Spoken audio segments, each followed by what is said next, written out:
الحمد للہ والصلاة والسلام علی رسول اللہ وعلی آلہ وصحبہ ومن والاه. اما بعد، آپ کے شہر میں اتنی مقتدر علمی ہستی کی موجودگی میں اور بہت سے اکابر علماء کی موجودگی میں آپ حضرات کی اتنی ساری تعداد کو دیکھ کر مجھے قلبی مسرت ہوئی، اس وجہ سے کہ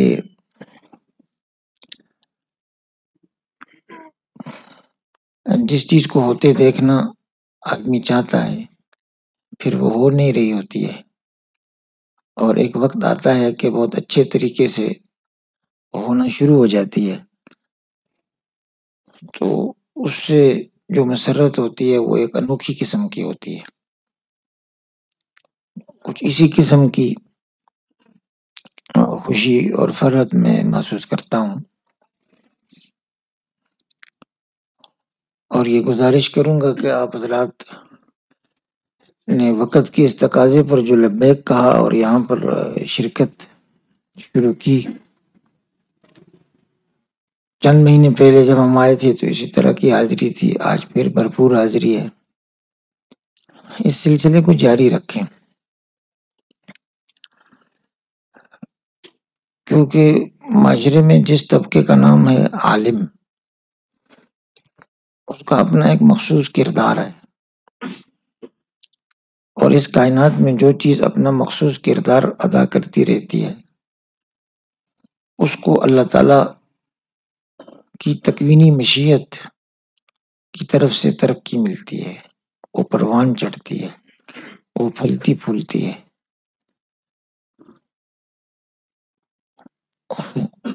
کیونکہ وہ اللہ تعالیٰ کی اس تخلیق کائنات کے مقصد سے موافقت رکھتی ہے.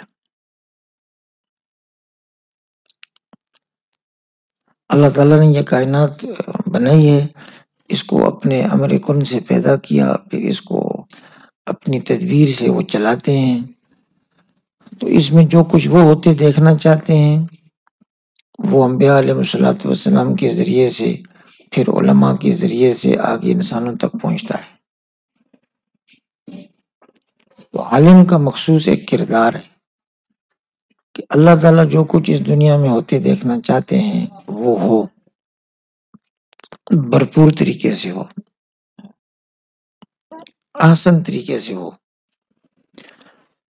جو چیزیں اللہ تعالیٰ کو پسند نہیں ہے صرف انہوں نے مہلت کے طور پر اجازت دی ہوئی ہے، صرف مہلت کے طور پر اجازت دی ہوئی ہے. وہ اللہ تعالیٰ کو پسند نہیں ہے تو وہ نہیں ہونی چاہیے، ان پر رد و قدع ہونا چاہیے، ان پر نکیر ہونی چاہیے اور نہیں ہونی چاہیے.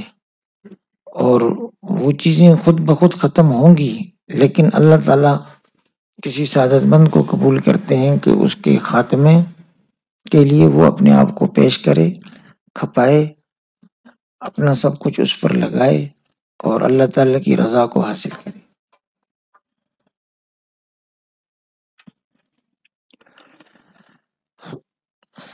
تو اس کائنات میں جو چیز اپنا مخصوص کردار ادا نہیں کرتی ہے وہ اللہ تعالیٰ کی نظر میں اپنی قیمت کھو دیتی ہے، اس کو آہستہ آہستہ گن لگ جاتا ہے،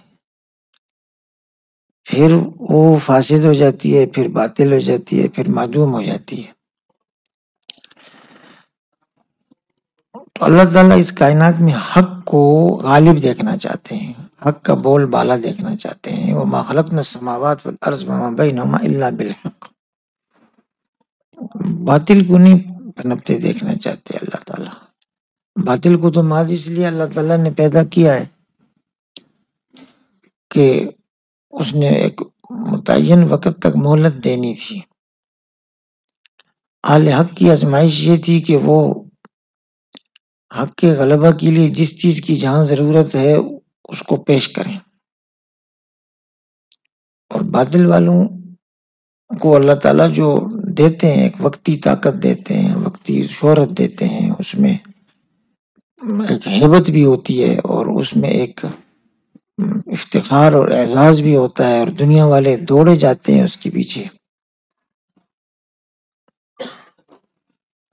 اس کی ایک ظاہری رونق ہوتی ہے، شان و شوکت ہوتی ہے، سب کچھ اللہ تعالیٰ دیتے ہیں باطل کو بھی، اور آزمائش ہوتی ہے پھر اس میں. تو عالم کا کردار یہ ہے کہ وہ یہ سمجھے کہ کس زمان میں، کس مکان میں اور کس کیفیت میں اللہ تعالیٰ کی منشا کیا ہے.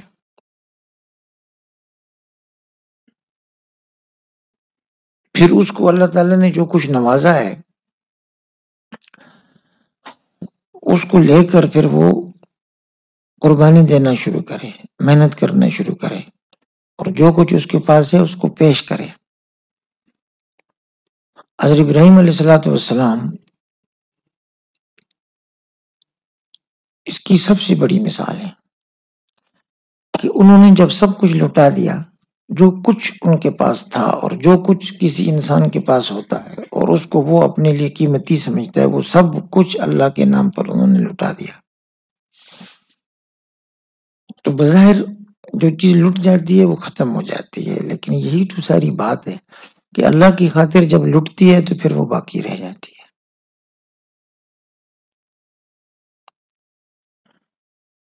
انسان کے پاس کیا کچھ ہوتا ہے جس کے لیے وہ باطل کے سامنے سر جھکا دیتا ہے، نفس کی خواہش کے سامنے سر جھکا دیتا ہے، شیطان کی عبر غلانے کے سامنے سر جھکا دیتا ہے، باطل کی قوت اور ہیبت کے سامنے سر جھکا دیتا ہے چند چیزوں کو بچانے کے لیے.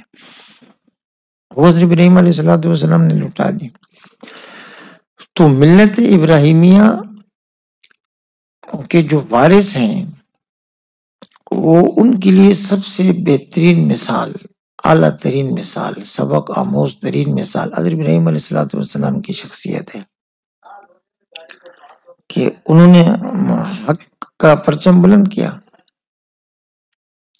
اور اس کے لیے ان کو مناظرہ کرنا پڑا تو وہ بھی انہوں نے کیا، گھر چھوڑنا پڑا تو وہ بھی انہوں نے کیا، اپنے رشتہ داروں کی سختی برداشت کرنی پڑی وہ بھی انہوں نے برداشت کی، گھر بار، عزت و آبرو،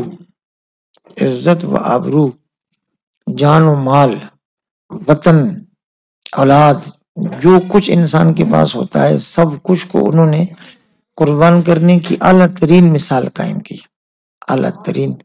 تو اللہ تعالیٰ نے پھر قیامت تک ان کی نسل میں پھر وہ چیز رکھ دی جو اللہ تعالیٰ کو اس کائنات میں پسند ہے، اسے ہوتے دیکھنا چاہتے ہیں اللہ تعالیٰ، اور وہ لکھ دی کہ جو اس طریقے پر چلے گا یہ اسی کو ملے گی. وجعلنا فی ذریتہ، ہم نے لکھ دیا. پھر عزت و آبرو کا لفظ بھی نے استعمال کیا. اس کی قربانی دو طریقے سے دینا پڑتی ہے. ایک یہ کہ آپ حق کی دعوت لے کر میدان میں آ جاتے ہیں جب، تو اس وقت کچھ بھی ہو سکتا ہے انسان کے ساتھ، کسی بھی قسم کا سلوک ہو سکتا ہے. سنگا والد خلاف ہو جاتا ہے، پورے قبیلہ جو بہت عزت کرتا تھا وہ عزت کا دشمن ہو جاتا ہے، اور وقت کی مقتدر قوتیں وہ جان لینے کی ایسی صورت اختیار کرتی ہیں کہ سب کے لیے وہ عبرت ہو جائے. بہت کچھ ہوتا ہے. اسی میں سے ایک یہ تھا کہ بخاری شریف میں جب آتا ہے کہ اول ما یقصی یوم القیامہ ابراہیم علیہ السلام، تو وہاں محققین لکھتے ہیں کہ یہ ان کی جزوی فضیلت ہے، اور اس وجہ سے قیامت کے دن سب سے پہلے ابراہیم علیہ السلام کو کپڑے پہنائے جائیں گے. قیامت میں ویسے تو جو بھی ہوگا تو ایسے ہی ہوگا جیسے کہ پیدا ہوا تھا اس دنیا میں، اٹھے گا دوبارہ. اس وجہ سے پہنائے جائیں گے کہ جب ان کو آگ میں ڈالا گیا تھا تو ان کی جان لینے کی تو کوشش کی گئی تھی، کپڑے بھی جل گئے تھے. تو اللہ کے راستے میں سب سے پہلے جس کے ساتھ ایسا ہوا تو قیامت کے دن سب سے پہلے اللہ اس کو یہ انعام دیں گے. اور حضور علیہ الصلوۃ والسلام وہ افضل من یکسا یوم القیامت ہے. سب سے پہلے حضرت ابراہیم علیہ الصلوۃ والسلام کو اور سب سے بہترین حضور علیہ الصلوۃ والسلام. اپنی اپنی فضیلت دونوں حضرات کی ہے. جو چیز اپنا کردار ادا نہیں کرتی وہ پھر ختم ہو جاتی ہے، وہ آہستہ آہستہ سمیٹ لی جاتی ہے، اس کی بساط لپیٹ لی جاتی ہے، وہ ختم ہو جاتی ہے. تو عالم کا کردار یہ ہے کہ وہ پہچانے کہ اس وقت حق کو کس قسم کی قربانی کی ضرورت ہے.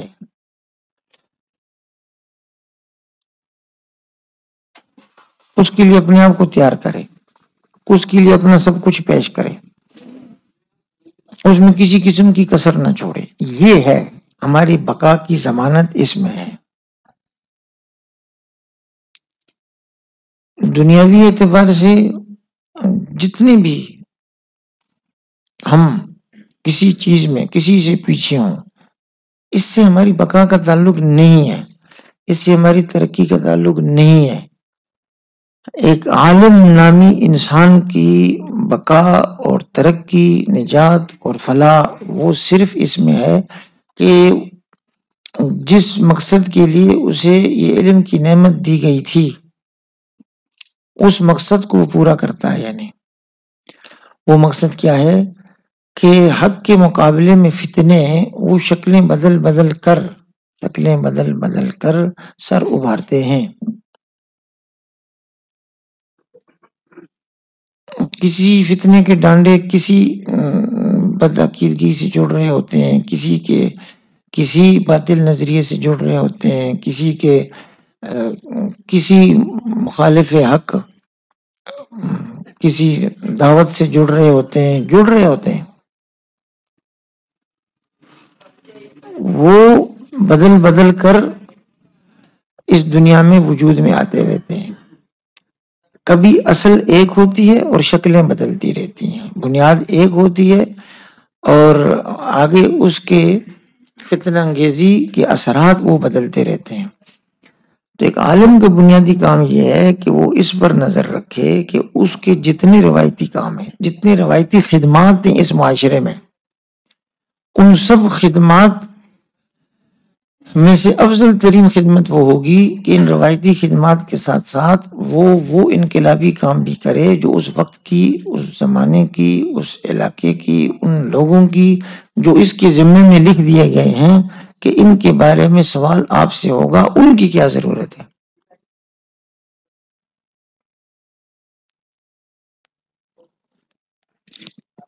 یہ اگر کوئی سمجھتا ہے پھر اس کو پورا کرنے کے لیے کوشش شروع کرتا ہے تو وہ حق کا سپاہی ہے، وہ اللہ تعالیٰ کے مقبول بندوں میں سے ہے.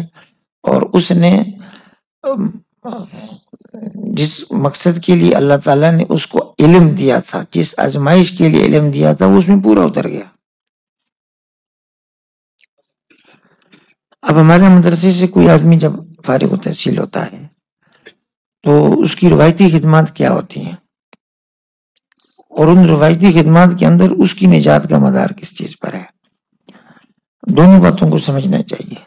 روایتی خدمات اس کی یہ ہوتی ہیں کہ جو دینی ضروریات ہیں معاشرے کی وہ پوری کرے، اس میں پیچھے نہ رہے.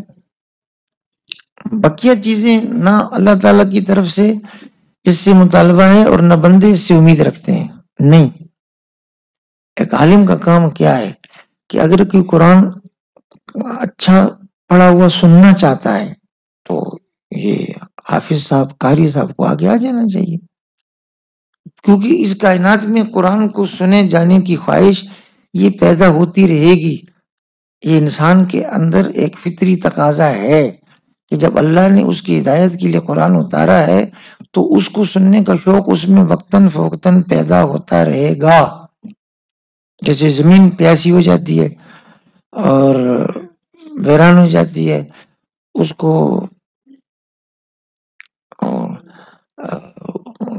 کو سیم لگ جاتا ہے، اس کے بعد پھر ایک وقت آتا ہے کہ اس کو بارش کی ضرورت ہوتی ہے. اس طرح انسانوں کے دلوں میں جو کھیتی تیار ہوتی ہے وہ اس کو ضرورت ہوتی ہے، بران رحمت کی ضرورت ہوتی ہے، اور وہ قرآن شریف سننا چاہتے ہیں، قرآن شریف کے لفظ کو بھی اچھا سننا چاہتے ہیں. تو اس وقت اسے اپنی خدمات پیش کرنی چاہیے. معنی کو اس سے سمجھنا چاہتے ہیں، اسے اپنے آپ کو پیش کرنا چاہیے. وہ اس سے اس قرآن شریف کی روشنی میں جو انسان کے اعمال ہیں ان کا حکم جاننا چاہتے ہیں کہ میں اس طرف جاؤں یا اس طرف، اسے اس کے لیے بھی خود کو تیار کرنا چاہیے. تو حافظ، عالم، مفتی، خطیب، یہ ساری خدمات اس کی ہیں، یہ دائمی ہے، اس کا تقاضا موجود رہتا ہے ہر وقت. آپ یہ نہ سمجھیں کبھی بھی کہ اگر آپ کی بنیادی خدمات کے علاوہ جن چیزوں کی آواز لگتی رہتی ہے وہ آپ کو نہیں آتی ہیں تو آپ معاشرے کا عضو معطل ہیں. ہرگز نہیں، ہرگز نہیں. یہ ممکن نہیں ہے کہ کوئی آدمی اچھا قرآن پڑھتا ہو اور اسے پھر ذوق و شوق سے سننے والے نہ ملیں. یہ ممکن نہیں ہے کہ کوئی آدمی دینیات کے اصول یا فروع کو بہت اچھی طرح جانتا ہو اور بیان کرنا چاہتا ہو اور لوگوں میں اس کی طلب نہ پائی جاتی ہو. ممکن نہیں ہے.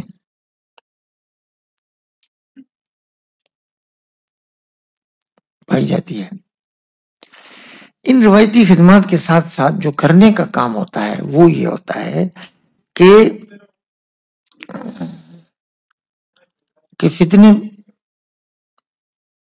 یہ شکلیں بدل بدل کر سر ابھارتے ہیں.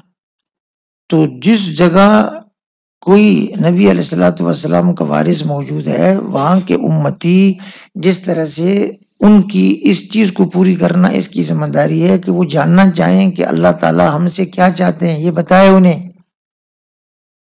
وَهَدَيْنَاهُ النَّجْدَيْنِ، تو وہ اس عالم کے ذریعے سے اللہ نے انسان کو بتانے ہیں. تو بالکل اسی طرح کسی وقت امتیوں کا ایک گروہ عامی لوگ وہ جاننا چاہتے ہیں کہ مولانا صاحب یہ ایک نئی آواز ہم سن رہے ہیں، یہ کسی اور طرف بلا رہی ہے، اور کبھی یہ پوری کامل دینداری کا دعویٰ کر کے ایک نئی شکل پیدا ہوئی ہے اور کبھی سرے سے دین کی نفی کر کے پیدا ہوئی ہے. اس کا کیا کریں؟ اس وقت اس کو اپنے آپ کو پیش کرنا چاہیے. اب ابراہیمی سنت یہ ہے کہ ایسی عقلی دلائل لے کر آپ میدان میں آ جائیں کہ نمرود جس طرح سے ایک بدیہی حجت قاطعہ اور برہان واضح سے نہیں مانتا تھا، تو پھر آپ ایسی دلیل لے آئیں جس سے یہ فتنے کی نئی شکل، اسے دندان شکن جواب مل جائے، دندان شکن جواب اسے اب دوسری شکل میں مل جائے. یہ بھی آپ کے پاس ہونا چاہیے.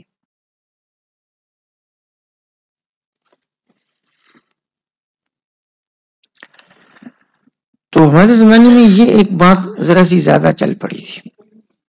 ایک زمانے میں ایسے فتنے تھے جو توحید کے بنیادی عقیدے پر اثر انداز ہوتے ہیں. پھر ایسے تھے کہ سرکار دو عالم صلی اللہ علیہ وسلم کی ختم نبوت کے لازمی، متفق علیہ، قطعی اور حتمی عقیدے میں نقب تلاش کرتے تھے، دلال پیدا کرنے کی کوشش کرتے تھے. پھر ایسے آ گئے کہ قرآن کریم کا سرچشمہ ہدایت، منبع رشد، وہ اس سے مسلمانوں کا تعلق توڑنا چاہتے تھے. کچھ ایسے آ گئے کہ اس کی جو معتبر ترین تشریح ہے حدیث شریف، سنت مبارکہ، وہ اسے نہ قبل اعتماد پورے ذخیروں کو بنانا چاہتے تھے. کچھ ایسے آ گئے کہ وہ قرآن حدیث کی دعوت اس لیے زیادہ شدت کے ساتھ دیتے تھے کہ وہ قرآن حدیث کی دعوت دینے کے ساتھ ساتھ جو مفہوم مخالف ہے کہ اس کا وہ مفہوم پھر مانو جس کی ہم دعوت دیتے ہیں، وہ مفہوم نہ مانو جو کہ کسی خیر القرون میں مستنبت ہو چکا تھا اور اس پر اجماع سکوتی ہو چکا تھا، اسے نہ مانو. قرآن حدیث کی دعوت اس لیے دی جاتی تھی کہ فقہ کا انکار کیا جائے. یہ سب کچھ دیکھا، تھوڑے سے وقت میں دیکھا. ہمارے ساتھ حضرت کی ایسی ہستی موجود ہے کہ ہماری تو عمر اتنی نہیں کھلی جتنی ان کی خدمات ہیں. سب کچھ انہوں نے آنکھوں کے سامنے دیکھا.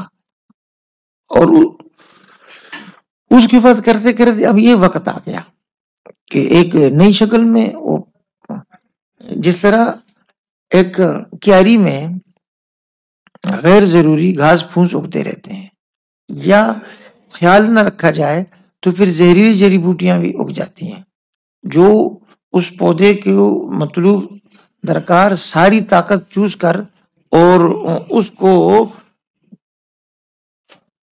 سوکھا سڑا رہ جاتا ہے، کچھ باقی نہیں بچتا اس باغ میں جس کی رکھوالی نہ کی جائے۔ تو بالکل ایسے انسانی جسم میں جیسے پھوڑے پھنسی اگتے رہتے ہیں، اگر فاضل مواد اگر خارج نہ کیا جائے تو بالکل ایسے انسانی فکر میں اس طرح کے وسواسی فتنے بھی ابھر جاتے ہیں۔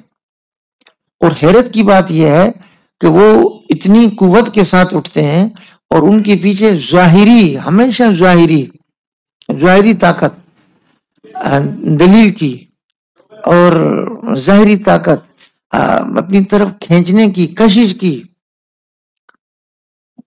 وہ اس قدر ہوتی ہے کہ وہ پریشان کر ڈالتے ہیں۔ تو یہ جدیدیت یہ اسی قسم کا ایک فتنہ تھا جس کو برپا کرنے کے لیے اصطلاحیں گڑی گئیں، محاورات ایجاد کیے گئے، ضرب الامثال بنائی گئیں اور اس کے لیے دلائل کی تھپیاں لگائی گئیں، اور مسلمان ممالک میں سے ہر سال قابل ترین 2 طلبہ کا انتخاب کر کے انہیں لے جا کے تیار کیا جاتا رہا کہ واپس جا کر تم نے پورے دلی ہمدردی اور پورے ایمانی جذبے کے ساتھ اس اسلام کی شجرکاری کرنی ہے، اس اسلام کی آبیاری کرنی ہے جو گھڑنت ہے ایک، لیکن انہیں یہ باور کرایا گیا کہ اگر مسلمانوں کی ترقی چاہتے ہو تو اس ماڈل کو لے جاؤ۔ اور یہ پسماندہ تیسری دنیا کے مسلمان ہیں جن کے پاس بچا کچھ نہیں، خلافت عثمانیہ ساقط ہوئی، سلطنت مغلیہ زوال پذیر ہوئی، ان کے پاس کچھ نہیں ہے، صرف اب ان کے پاس کیا رہ گیا ہے کہ اب ایمان اور عقیدہ رہ گیا ہے، دنیا کی شان و شوکت جو اس ایمان و عقیدے کی تنفیذ کرتی ہے ختم۔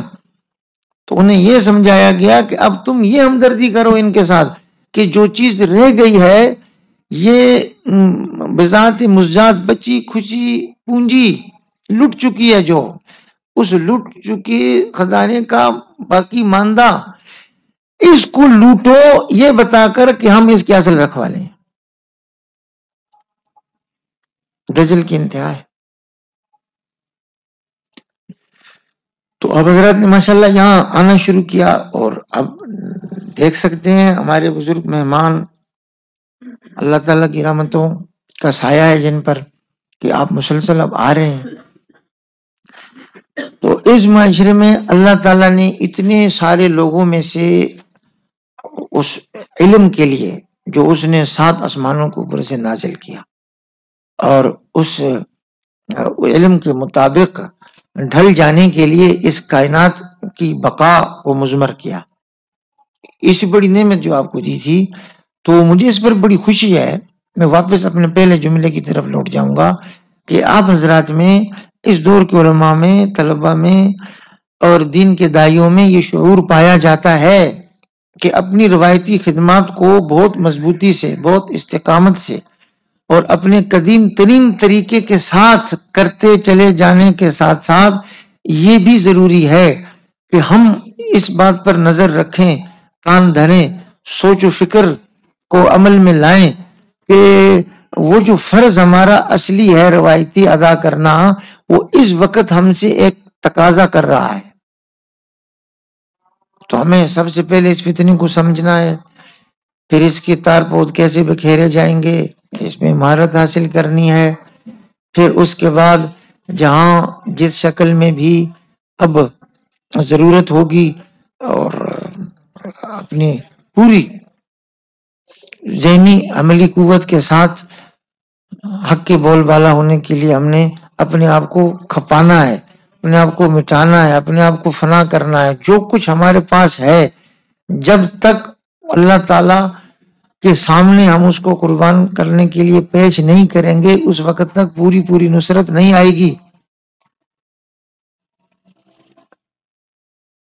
جتنوں کو ہم نے جن کا ایمان بچانے کی کوشش کی ہے وہ بھی، اور جن تک ہم پہنچ ہی نہیں سکے وہ شکار ہو گئے، ان کو بھی اللہ ہدایت دے گا جتنی اس میں قربانی ہوگی۔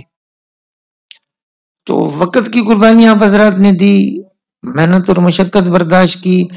اللہ تعالیٰ سے دلی دعا ہے کہ اس کو قبول فرما کر آئندہ کے لیے بھی اللہ تعالیٰ دین کے علم کے راستے ہم پر آسان کرے، دین کی خدمت کے راستے ہم پر آسان کرے، اور جس مقصد کے لیے والدین نے علم دین کا راستہ ہمارے لیے چنا، اساتذہ نے اپنا بہترین وقت ہم پر انہوں نے خرچ کیا، اور اس پوری قوم نے مل کر ہماری خدمت کی، ہمیں تیار کیا کہ آ کر ہمارے ایمان عقیدے کی بھی حفاظت کرو، اور ہمیں شریعت سنت پر بالکل صحیح توحید خالص پر، دین خالص پر، اور سنت متبوعہ جو شائبہ بھی نہ ہو جس میں بدعت کا رسومات کا، وہ ہمیں بتاؤ۔ تو جس کے لیے ہم سے امید باندھی گئی، ہمارے اتنی خدمت کی گئی، اس کے لیے اللہ تعالیٰ ہمیں قبول فرما لے۔ یہ سلسلہ جو اب ہوا آئندہ بھی ہوتا رہے گا، آپ حضرات رابطے میں رہیں، آتے رہیں، اور کم وقت میں زیادہ محنت کریں تو اللہ تعالیٰ قبولیت کی نئی شکلیں اور اس کائنات کے مقصد تخلیق کی تکمیل کے لیے نئی توفیق اور تفویض اللہ تعالیٰ عطا فرمائیں گے۔ آخر دعوانا الحمدللہ۔